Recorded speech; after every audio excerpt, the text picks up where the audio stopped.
ষোড়শ শতাব্দী, যখন হিন্দুস্তানের আকাশ মুঘল ঈগলের ছায়ায় অন্ধকার, ঠিক তখনই বাংলার পলিমাটিতে জন্ম নিচ্ছিল এক অবাধ্য প্রতিরোধ। সম্রাট আকবর তখন অপরাজেয়, কিন্তু তার মানচিত্রে একটি জায়গা ছিল রক্তবর্ণের ক্ষত। এই মাটি তাকে চিনত ভাটির রাজা বলে। তিনি ঈশা খাঁ। নদী ছিল তার দুর্গ, আর বর্ষা ছিল তার সবচেয়ে বড় সৈন্য। কিন্তু কে ছিলেন এই মানুষটি? একজন বিদ্রোহী নাকি এক জাতির শেষ রক্ষাকর্তা? তার ইতিহাস লেখা হয়েছে তরবারির ডগায় আর নদীর ঢেউয়ে। আপনি কি মনে করেন প্রাকৃতিক ভূগোল কি একটি জাতিকে স্বাধীন রাখতে সাহায্য করে? কমেন্টে জানান আপনার মতামত। তার রক্তে ছিল রাজপুত তেজ। তার পূর্বপুরুষ ছিলেন ভাগীরথী তীরের বীর। ধর্ম বদলেছিল, কিন্তু বদলায়নি এই মাটির প্রতি তাদের টান। ভাটি অঞ্চলে বেড়ে ওঠা এই কিশোর জানতেন, এখানে টিকে থাকতে হলে পানির সাথে মিতালি করতে হয়। মুঘলরা জানত ঘোড়া চালাতে, কিন্তু তারা জানত না বাংলার কাদা আর পানির গোলক ধাঁধা। আকবর চাইলেন এই অবাধ্য বাংলাকে বশ করতে। পাঠালেন তার শ্রেষ্ঠ সেনাপতিদেরকে।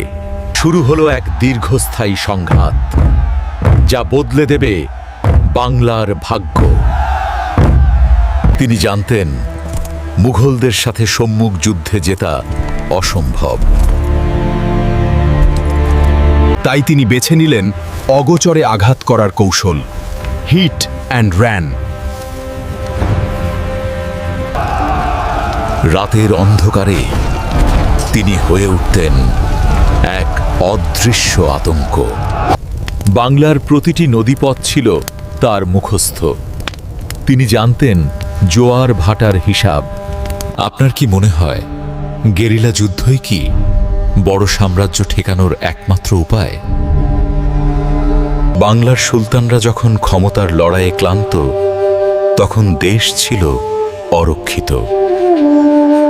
12 জন স্বাধীন জমিদার, ইতিহাসে যারা 12 ভূঁইয়া নামে অমর।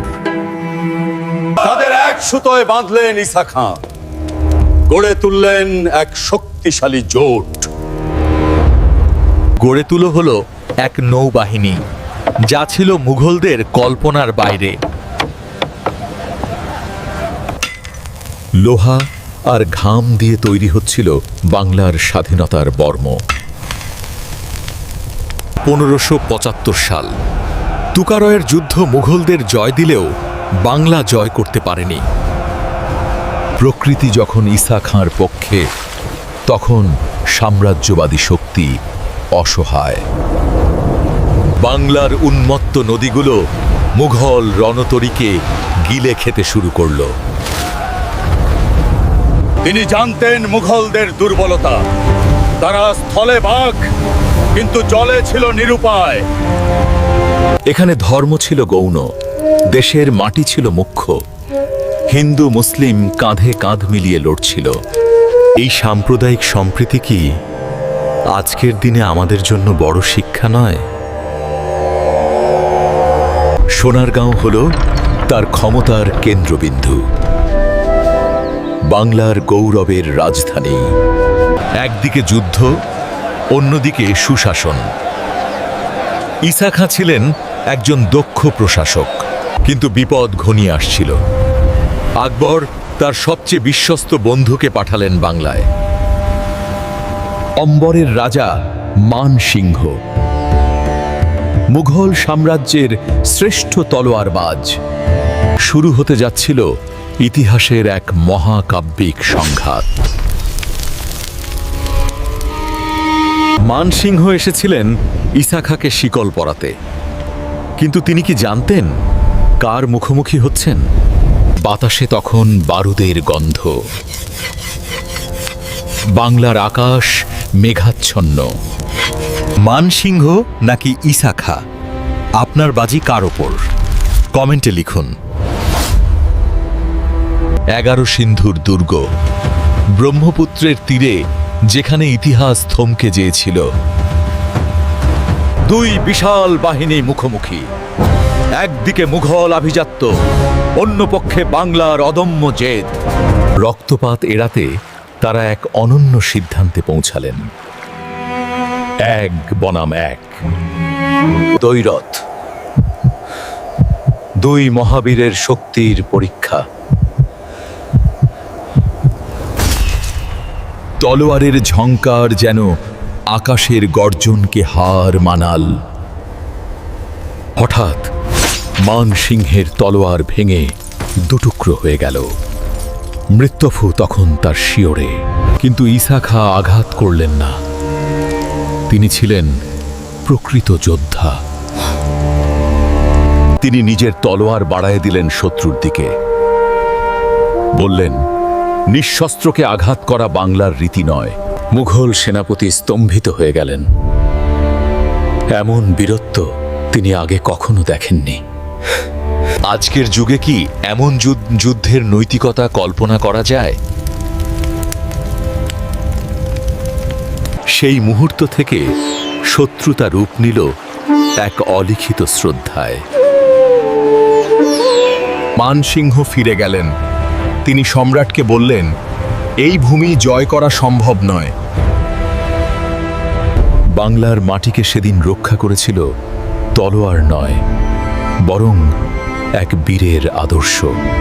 বাংলার প্রতিটি ঘরে ঘরে ঈসা খাঁর জয়গান ধ্বনিত হতে লাগল। তিনি কেবল একজন সেনাপতি ছিলেন না, তিনি ছিলেন সার্বভৌমত্বের প্রতীক। আগ্রার দরবারে খবর পৌঁছলাল, ভাটির সিংহকে বন্দী করা যায়নি। আকবর বুঝতে পারলেন, বাংলাকে বশ করতে হলে তলোয়ার নয়, সময়ের অপেক্ষা প্রয়োজন। আপনার কি মনে হয় মানসিংহ কি ইচ্ছা করলে ফিরে এসে আক্রমণ করতে পারতেন? বিজয় এসেছে, কিন্তু শান্তি ছিল ক্ষণস্থায়ী। যুদ্ধের বাইরেও ঈসা খাঁর এক বিশাল পরিচয় ছিল। তিনি ছিলেন প্রজাবৎসল। তার শাসনামলে বাংলায় কোনো দুর্ভিক্ষ ছিল না, ভাঁড়ারে ছিল উপচে পড়া ধান। তিনি স্থানীয় জমিদারদের সাথে নিয়ে একটি সুশৃঙ্খল প্রশাসনিক কাঠামো গড়ে তোলেন। তার অধীনে বাংলা হয়ে উঠেছিল এক উদার ও বৈচিত্র্যময় জনপদ। বিদেশি বণিকরা অবাক হয়ে দেখত সোনারগাঁওয়ের সমৃদ্ধি। মসলিনের খসখস শব্দে তখন বাংলার অর্থনীতি জেগে উঠছিল। জনগণ তাকে কেবল শাসনকর্তা নয়, বরং অভিভাবক মনে করত। বুঝলেন, সুশাসনের জন্যই কি ঈসা খাঁ আজও জনপ্রিয়? আপনার কি মত? কিন্তু ষড়যন্ত্র থেমে থাকেনি। আভ্যন্তরীণ কিছু বিশ্বাসঘাতকতা দেখা দিচ্ছিল। বাংলার স্বাধীনতাকে সবসময়ই ঘরের ভেতর থেকে হুমকির মুখে পড়তে হয়েছে।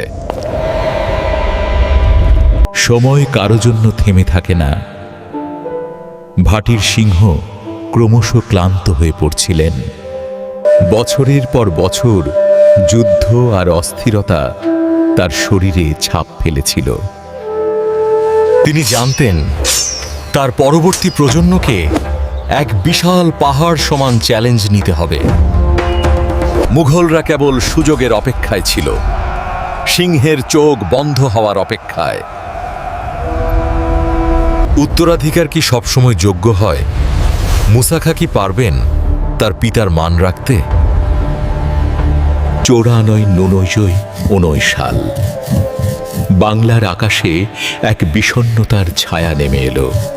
জীবনের শেষ যুদ্ধে লড়ছিলেন তিনি, যে যুদ্ধে কেউ কখনো জেতেনি। তার শেষ নির্দেশ ছিল একটি, এই মাটি যেন কখনো দিল্লির দাসে পরিণত না হয়। পরে নিভে গেল বাংলার স্বাধীনতার প্রদীপ। ঈশা খাঁর মৃত্যুর খবর যখন ছড়িয়ে পড়ল, তখন যেন বাংলার আকাশও কেঁদে উঠল। বিদ্রোহী এই বীরকে সমাহিত করা হল সোনারগাঁওয়ের মাটিতে। তার প্রয়াণের কয়েক দশক পর মুঘলরা ধীরে ধীরে বাংলাকে নিজেদের আয়ত্তে আনে। বাংলার নতুন কেন্দ্র হল ঢাকা। সোনারগাঁও হয়ে পড়ল এক হারানো গৌরব। কিন্তু ইট পাথর ধ্বংস হলেও ঈশা খাঁর তেজ মুছে যায়নি। ইতিহাসের পাতায় তিনি চিরকাল অমর হয়ে রইলেন অপরাজেয় বীর হিসেবে। তিনি শিখিয়ে গেছেন আত্মসম্মান আর স্বাধীনতার মূল্য যে কোনো সাম্রাজ্যের চেয়ে বড়। আপনার মতে বাংলার ইতিহাসে সবচেয়ে বড় নায়ককে? কমেন্টে জানান। আজও যখন ব্রহ্মপুত্রের পাড়ে বাতাস বয়, তখন যেন শোনা যায় তার ঘোড়ার খুরের শব্দ। Isa Khan, the legendary Barobhuyan chief, stood resolute against the might of the Mughal Empire. His fleet controlled the rivers of Bengal. ইতিহাস চলে যায়, কিন্তু মাটি তার সন্তানদের বীরত্ব কখনো ভোলে না। বাংলার মাটির এই বীরগাথা চলতেই থাকবেন।